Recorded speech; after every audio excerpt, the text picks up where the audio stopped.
modèle nous est donné, où il va rappeler que la vocation, ce n'est pas de condamner, mais c'est de bénir, bénir et encore bénir.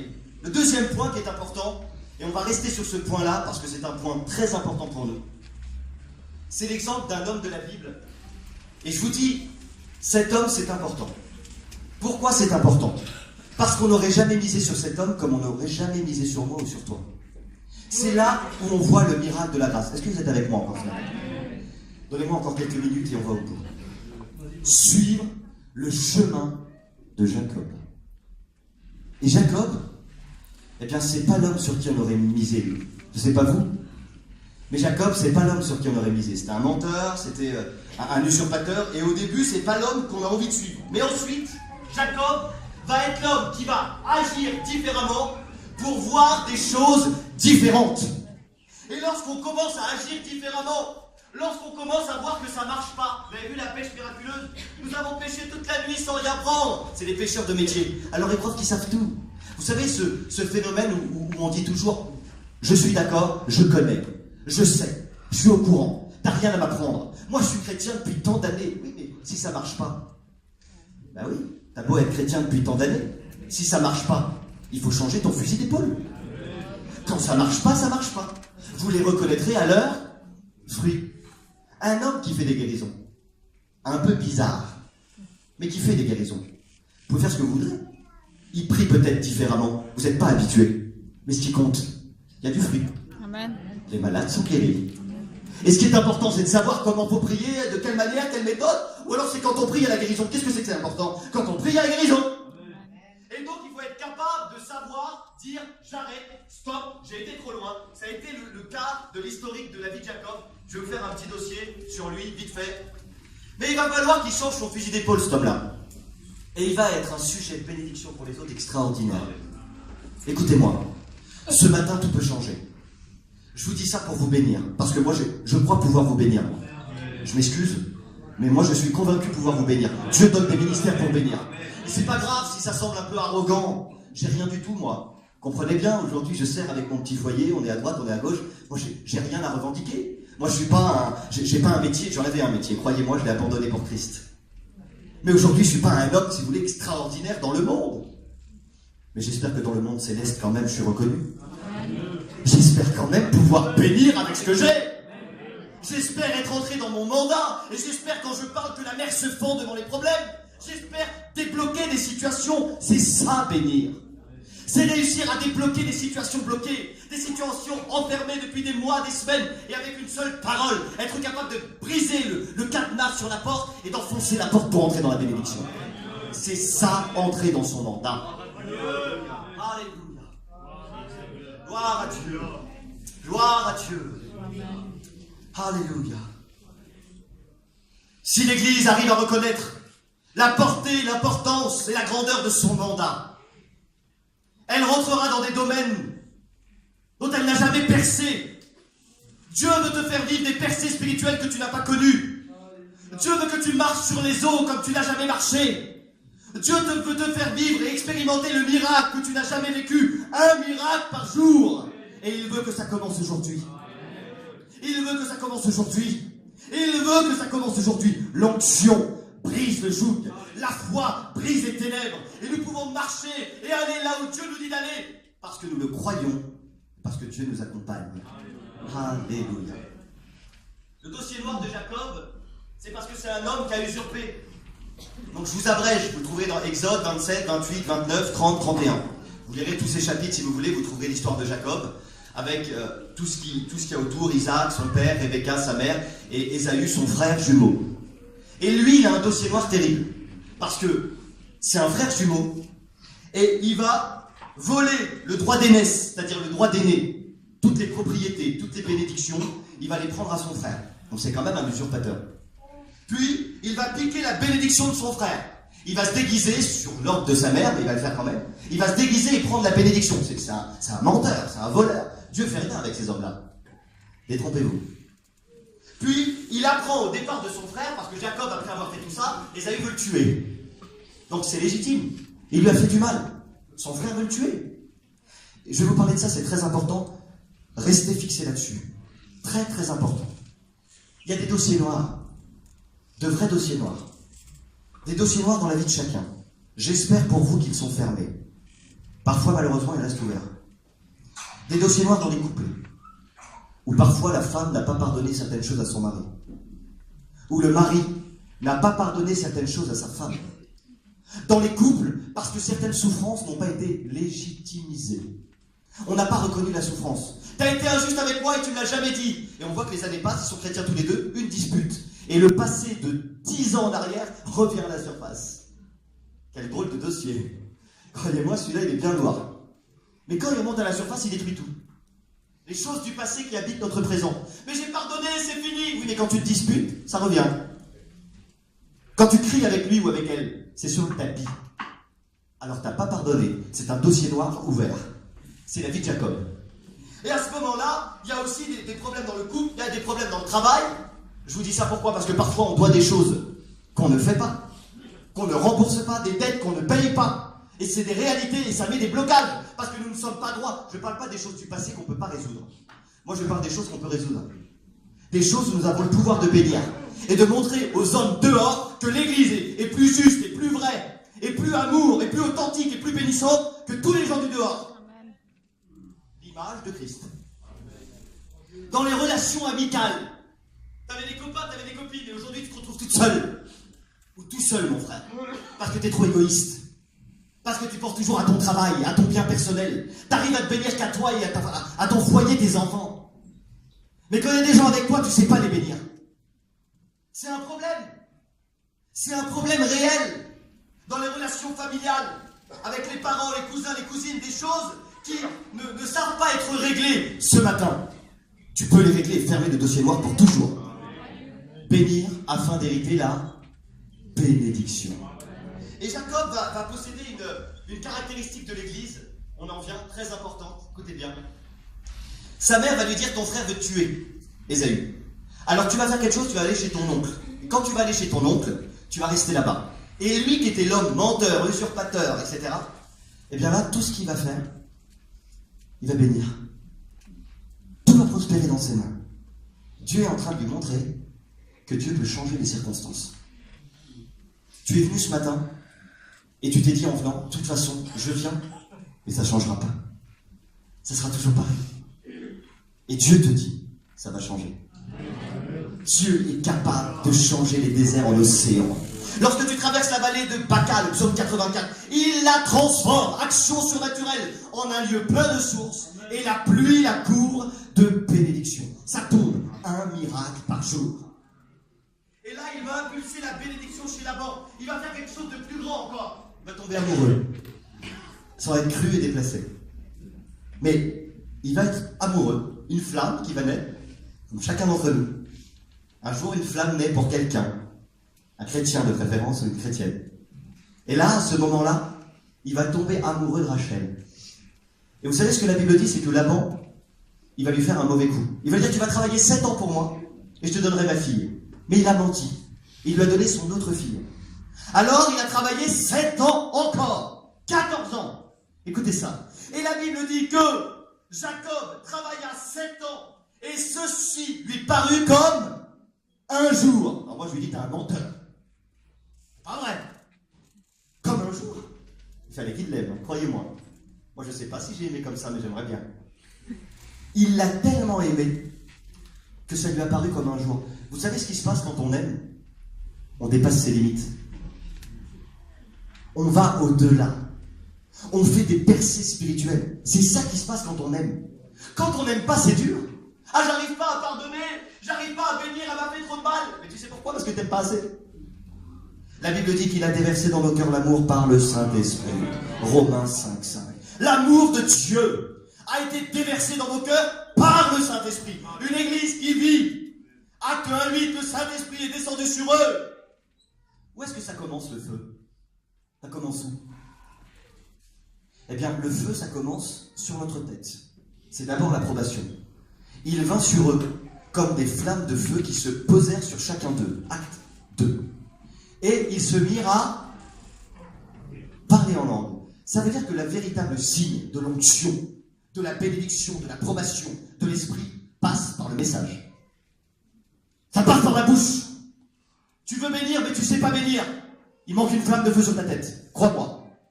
Parce que lorsque la flamme de feu descend et qu'elle se pose, c'est une vérité collective. Ils furent tous remplis du Saint-Esprit. Mais c'est une vérité aussi individuelle, collective et individuelle. Le Saint-Esprit remplit le lieu. Tous ensemble, où ils étaient assis au nombre de 120. Et le Saint-Esprit se posèrent comme des flammes de feu sur chacun d'eux. Vérité individuelle, personnelle. C'est pas ta sœur qui doit bénir. Arrête de vivre ta foi au travers de ta sœur, ta cousine, ton cousin, peut-être même de ton mari. Ton mari fatigue de te traîner derrière lui. Ta femme fatigue de te traîner derrière elle. Assume ton mandat et bénis à ton tour. Bénis à ton tour. Quand on aime, on est capable de faire des choses. Sommes-nous de ceux qui bénissent, bénissent et bénissent encore par notre présence? Et là, je touche encore un point. Donnez-moi encore quelques minutes. Jacob va réussir. Il va réussir chez Laban. Tout ce qu'il va toucher va prospérer. Quand on a l'approbation de Dieu, quand on touche quelque chose, ça prospère. Je ne parle pas de prospérité financière, croyez-moi. Je parle du céleste et du divin dans la vie des hommes. Quand un homme est béni et qu'il touche quelque chose, une semence est posée et ça germe. Il ne peut pas en être autrement. La preuve et le fruit sera le résultat de la consécration. Consécration. Consécration. Consécration. Et lorsque nous sommes consacrés, Dieu nous donne des compétences. Et lorsque nous sommes consacrés et compétents et que nous sommes compatibles, Dieu nous emploie. Parfois on veut travailler dans une œuvre. Certains veulent rentrer dans une responsabilité d'église. T'es consacré, mais t'es pas compétent. Alors reste dans ta consécration et demande une autre compétence pour autre chose. T'es consacré, t'es compétent. Moi je suis consacré, je suis compétent, je peux rentrer dans la responsabilité. Oui, mais il te manque la compatibilité. Ça va pas avec les frères. Tu t'entends pas. Alors demande au Seigneur, ta consécration est bonne, ta compétence, mais il demande d'être compatible. Cherche autre chose. Les 3 C. Compétent, consacré, plutôt consacré, compétent et compatibilité. Et lorsqu'on a tout ça, on peut prétendre à une recommandation. Ce n'est pas celui qui se recommande lui-même, cependant, c'est celui que l'Éternel recommande. Nous, on est tellement habitués à se recommander. C'est moi, j'ai reçu pour ça. Alors tu vas attendre que les autres le voient. Et ensuite, les autres diront, t'as reçu pour ça. Ne prétends pas quelque chose que Dieu ne prétend pas de toi. Danger. Tu vas travailler seul. Et crois-moi, tu vas t'épuiser. Et quand le diable commence à voler, il finit par détruire. C'est un processus. Il commence par voler. Jean 10:10. Le voleur ne vient que pour voler, égorger et détruire. Dama. C'est comme c'est écrit dans l'Ancien Testament. Mon peuple périt faute de connaissance. Périr, c'est Dama. Voler, égorger, détruire. Quand le peuple n'est pas compétent dans sa connaissance, dans sa révélation de Dieu, je ne parle pas de doctrine, je parle de révélation de la connaissance de Dieu, de savoir ce que Dieu veut, de se laisser conduire par le Saint-Esprit, d'être animé par le Saint-Esprit. Mon peuple périt. Il commence par voler, il finit par détruire. T'as cru que c'était ton mandat, parce que tu étais consacré. Mais il te manquait la compétence. Moi je chante. Le principal c'est que ce soit pour Dieu. Je vais faire mal, pardonnez-moi. Mais il vaut mieux peut-être que tu joues de la guitare. Si tu ne sais pas chanter. Parce qu'il y en a qui sont compétents pour le faire. Et nous sommes appelés à bénir avec ce que nous avons. Alors tu peux chanter même si tu chantes mal.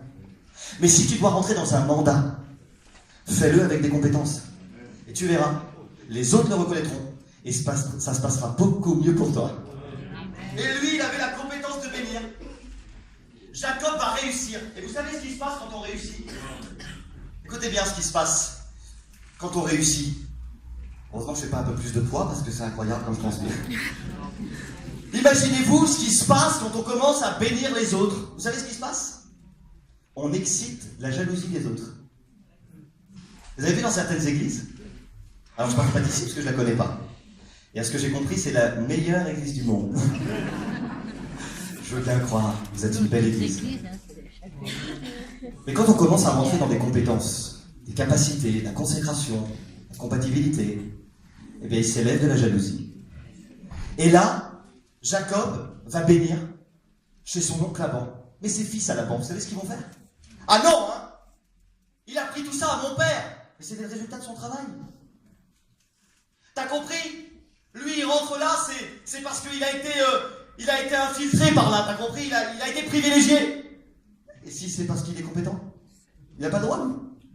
Parce que son père est pasteur, il n'a pas le droit d'être responsable d'une église aussi, lui. S'il est vraiment compétent.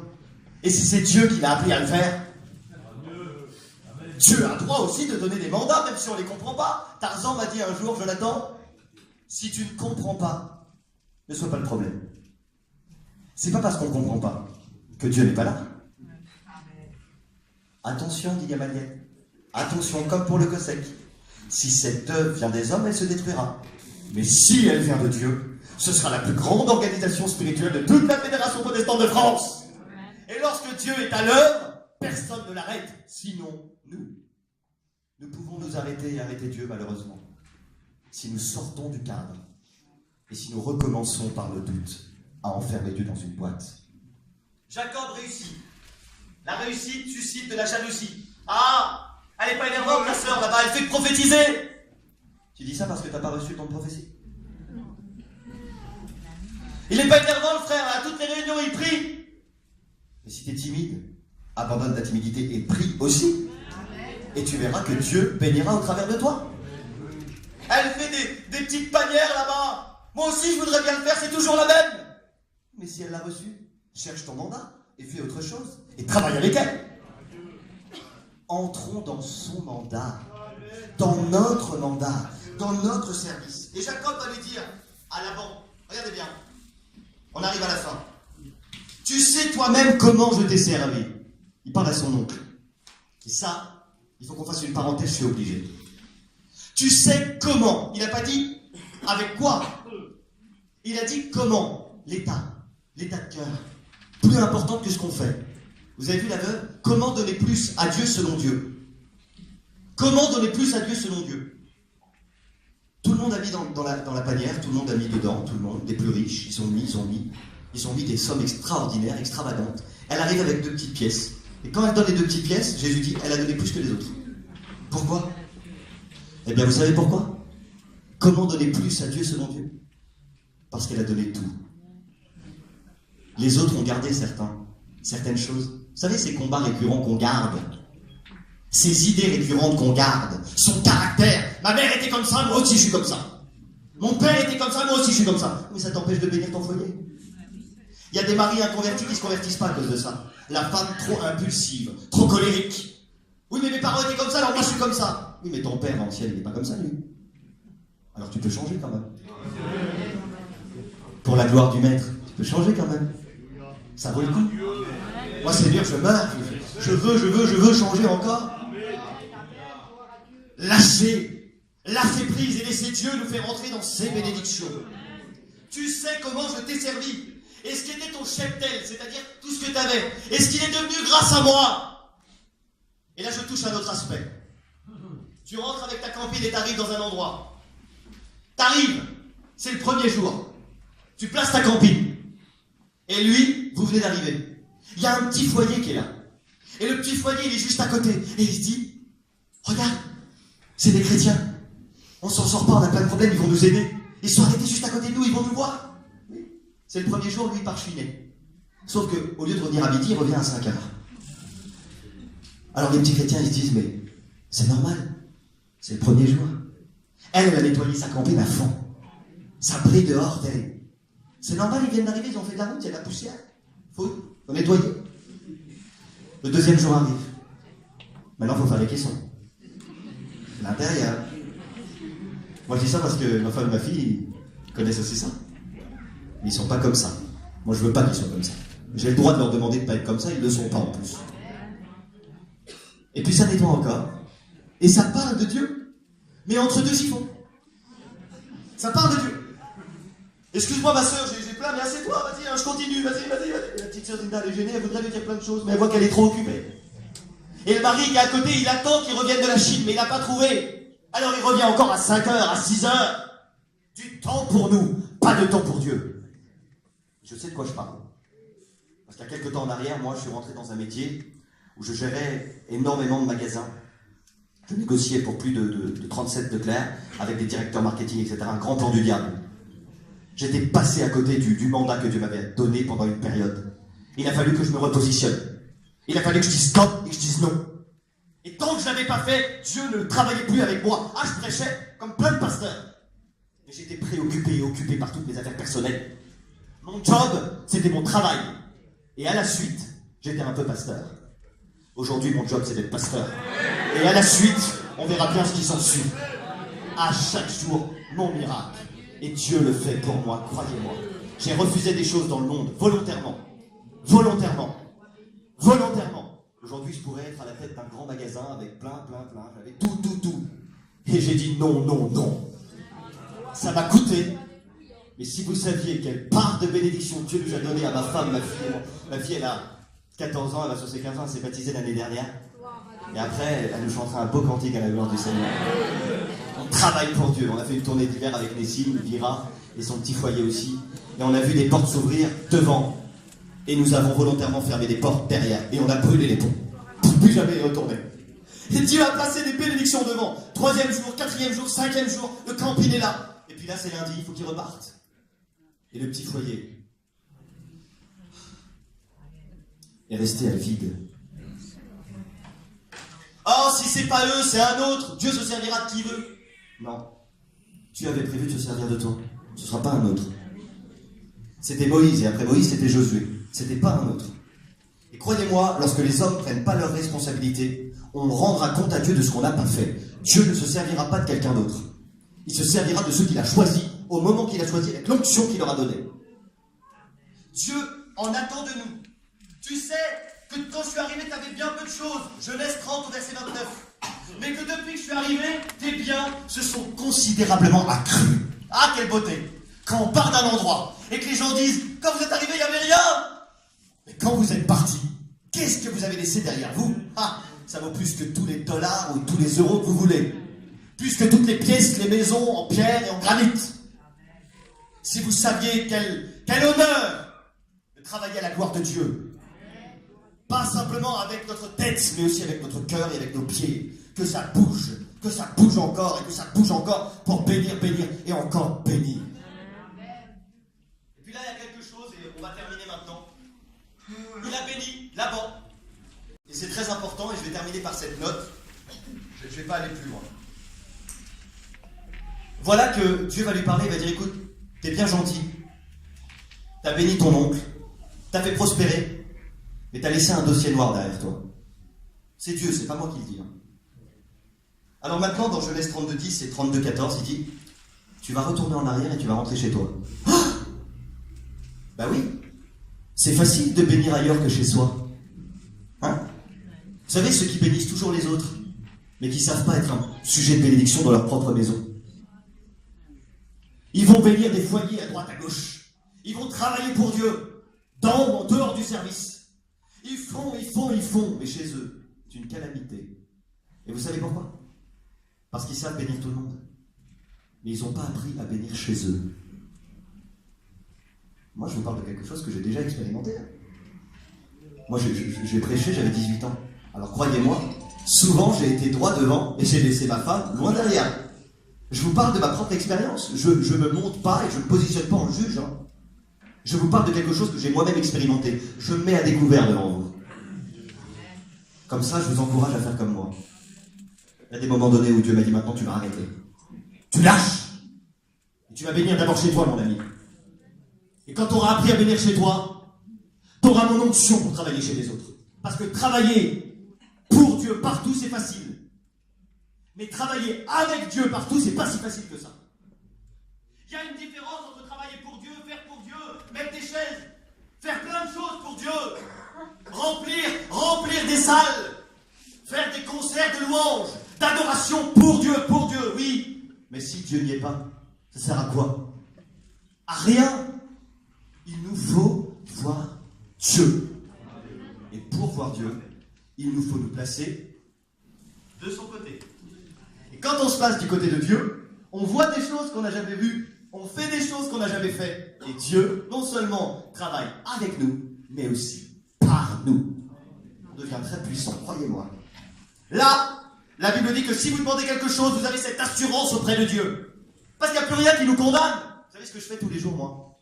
J'ai appris à faire ça. Je vous fais une confidence, c'est ma vie personnelle, ça. Mais je suis sûr que ça vous intéresse aussi.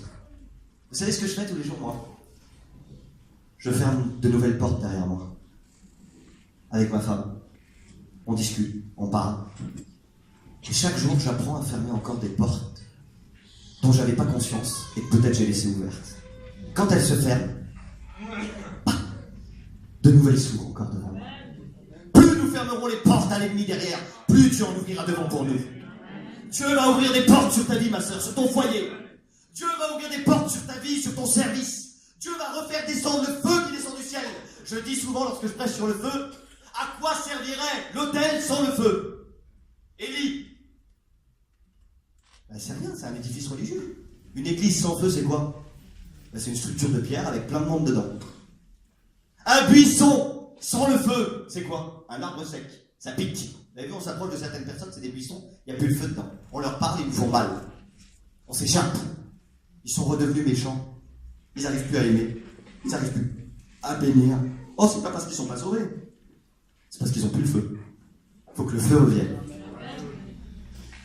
L'autel sans le feu, c'est un édifice religieux. Le buisson sans le feu, c'est un arbre sec qui pique.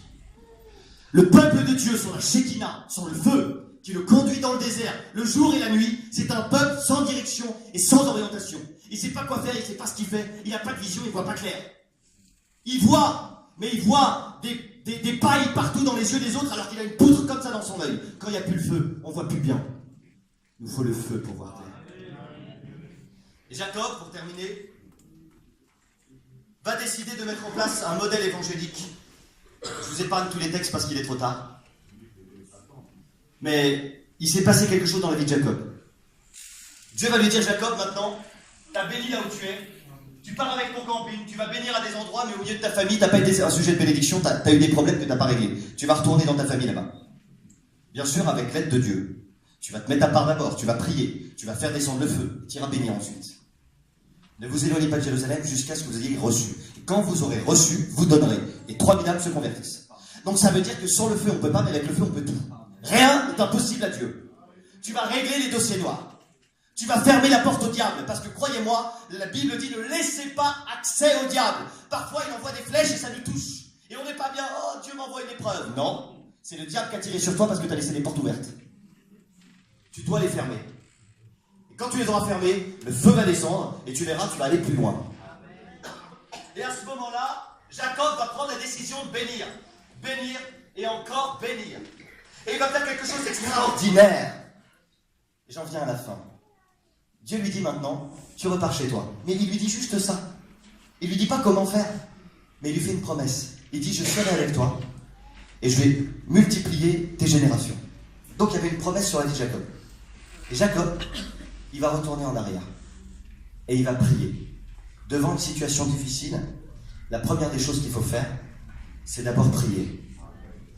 Parce que quand on prie, nos affaires deviennent les affaires du ciel.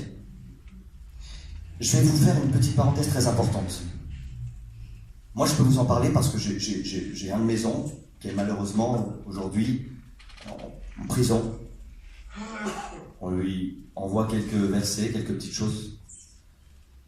Mais lorsqu'on commet quelque chose qu'il ne faut pas, ou lorsqu'on fait des actes délicieux, où on va faire un délit, eh bien, à un moment donné, ça va être l'affaire des hommes.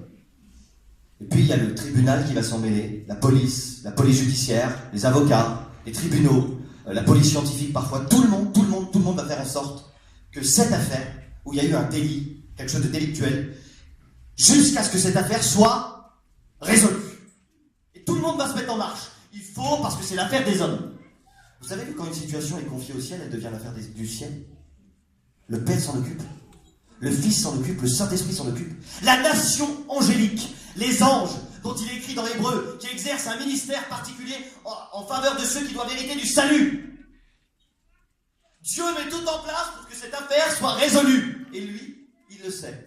Alors il sait qu'il doit bénir, il ne sait pas comment faire, mais il prie. Et quand il prie, l'affaire de Jacob n'est plus l'affaire de Jacob, ça devient l'affaire de Dieu.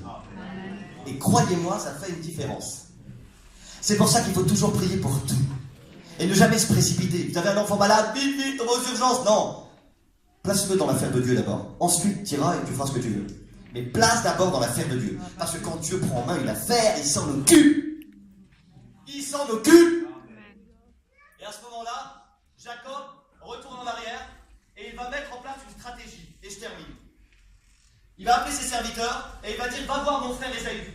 Parce que Dieu me demande d'aller régler un dossier noir, mais c'est un dossier qui est lourd, il veut me tuer. Personne ne veut me tuer, à vous, je crois pas. Vous avez quelqu'un qui en veut à votre vie?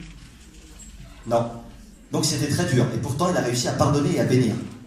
Ma soeur, mon frère, ce matin, il va falloir que tu pardonnes celui ou celle que tu as à pardonner. Vous savez qu'on peut en vouloir à son mari ou à sa femme? À son père ou à sa mère? On peut en vouloir à ses enfants de nous faire souffrir involontairement. On peut avoir de la haine et du non-pardon pour plein de choses. Ce sont des dossiers noirs qu'il faut fermer. Et je termine. Il va dire à son serviteur, va voir mon frère. Et va lui dire que j'ai acquis plein de biens. Alors il y va. Et son serviteur va voir Ésaü. Et lui dit, ton frère a acquis plein de biens. Il a plein de choses. Il a l'intention de bénir, mais ça ne suffit pas. Vous savez, avoir l'intention, ça ne met pas des bras, ça. Hein. Il y en a plein qui ont l'intention de plein de bonnes choses. Et quand on part, rien ne change. Vous savez, l'intention, c'est pas la décision. Et la décision, c'est pas l'application. Il faut avoir l'intention, prendre la décision, et après, il faut faire. Et c'est ce qu'il va faire. Il va mettre en place une stratégie de bénédiction. Et à ce moment-là, écoutez bien, parce que ça, c'est formidable. Si vous savez comme ça me bénit à moi, c'est surdimensionné. Parce que bénir une fois, c'est facile. Parfois, c'est pas facile, mais ça peut être facile. Mais bénir encore une deuxième fois, lorsqu'on a eu un échec. Et encore une troisième fois, quand on a eu un échec. Et retourner encore pour bénir alors qu'on nous a fait du mal. Et que la première fois, la deuxième fois, on a essayé et que ça marchait pas. Là, on se dit, attends, moi j'ai essayé, j'ai fait ce que j'ai pu, maintenant c'est fini. Dieu dit, continue encore. Tu vas bénir et encore bénir, tu ne peux pas faire autre chose, c'est ton mandat. Tu as reçu un appel sur ta vie pour ça, il faut que tu le fasses. Et là, Jacob, son serviteur revient et dit, ton frère Ésaü arrive et il arrive avec 450 hommes. 400 hommes, je ne sais plus exactement. 400 ou 450. Et la Bible dit qu'à ce moment-là, écoutez bien, quelle merveille, Seigneur. À ce moment-là, il a une crainte. Et c'est normal. Alors il va protéger sa famille et lui, il va se mettre devant. Et regardez ce qu'il va faire. Il va envoyer un serviteur et il va lui-même décider comment il va bénir. Pour nous, bénir, c'est « Seigneur, bénis-le » Ouais. Mais Dieu ne nous apprend pas ça. Comment Dieu bénit? Il bénit en donnant. Car Dieu a tant aimé qu'il a donné. Ça veut dire qu'il y a un lien étroit et indissociable entre le fait de bénir et de donner. Vous ne pouvez pas bénir si vous n'êtes pas capable de donner. Il y en a, ils sont tellement préoccupés par leurs finances, par leurs affaires, par leurs caravanes, leurs camions, par leur matériel, leur maison. Je ne dis pas que c'est le cas ici, j'ai dit il y en a. Il y en a qui sont tellement préoccupés par ça qu'ils n'arrivent même plus à voir celui qui est à côté qui n'arrive pas à manger. Et ils sont tellement soucieux de leurs biens personnels qu'ils n'arrivent même pas à sortir un billet de leur poche pour aller faire des courses ou pour le donner à quelqu'un qui meurt de faim. Qu'est-ce que cette église? C'est pas l'église de Christ, hein. Croyez-moi. Dieu n'est pas dans cette affaire. Vous n'êtes pas du côté de Dieu si vous ne savez pas faire ça. Tu dis que tu as la foi, eh bien montre-moi tes œuvres. La foi sans les œuvres, elle est morte. La double vérité de la foi qui croit dans l'existence de Dieu. Hébreux 11.1. C'est par la foi que nous reconnaissons que l'univers a été créé, tout ce qui s'y trouve, par Dieu et par sa volonté. Hébreux 11.3. C'est par la foi que tel homme fit ceci, fit cela. La foi qui contemple et la foi qui agit sont deux fois différentes. Les démons croient et ils tremblent. Croire ne suffit pas. Il faut mettre des bras à sa foi pour vivre l'intervention de Dieu. Alléluia. Alléluia. Plus de foi, plus de feu. Plus de foi et plus de feu. C'est ce que nous voulons ce matin. Et il met en place une stratégie, je termine par ça. Personne ne lui a dit qu'il fallait faire comme ça. Il a fouillé dans son esprit, il a dit, qu'est-ce que j'ai? J'ai ça. Bon. Et ensuite il a dit, ça on est incapable de le faire, je crois bien encore aujourd'hui, il faut qu'on y travaille. Qu'est-ce que j'ai à moi de meilleur? Là ça touche quelque chose de plus personnel. Eh bien ce que j'ai de meilleur, je vais le donner à celui qui veut me tuer. Il n'était pas encore au temps de Jésus lui, et il vit le modèle évangélique. Quelle beauté. Moi je crois qu'il y avait l'action du Saint-Esprit là-dedans. Et il va mettre en place une stratégie. Et là il va donner en premier ici, là. Il donne tous les biens, tout ce qu'il avait de meilleur. Et son frère arrive avec les 400 hommes, les 450, je ne sais plus. Il arrive, et quand il est là, eh bien il va voir que son frère, mais c'est pour qui? Il dit c'est pour toi Isaïe, c'est ton frère qui te l'offre. Ah non! Ah non, moi je veux le tuer à celui-là. Et puis il marche. Et là, il arrive encore. Et encore plein de biens. Mais c'est quoi ça? C'est ton frère qui te l'a donné. C'est pour te bénir. Ah non! Moi je veux le tuer, il me bénit encore. Et là il commence à vaciller. La parole qui commence à toucher des choses en lui. Il se dit, je ne peux pas tuer un homme qui me bénit autant. Vous avez quelqu'un qu'on bénit. On commence à casser la dureté qu'il y a à l'intérieur de lui. Casser les murs par la bénédiction. Casser les murs en bénissant, bénissant et bénissant. Bénissant encore. Et là, il arrive encore une troisième fois. Il veut tuer son frère. Et il ne peut pas le tuer parce qu'il voit qu'il lui donne encore, il lui donne encore. Et voilà que... il n'a pas changé de stratégie. C'est dur. Pourtant, Jacob continue à bénir avec tout ce qu'il a de meilleur. Jusqu'au moment où son frère Ésaü arrive vers lui. Vous savez ce qu'il fait? Alors qu'il voulait le tuer, il le prend dans les bras. Et il pleure. Bénir, bénir et encore bénir change les situations et fait descendre l'approbation de Dieu. Alors moi j'aimerais ce matin qu'on prenne des décisions ensemble. On va fermer les yeux.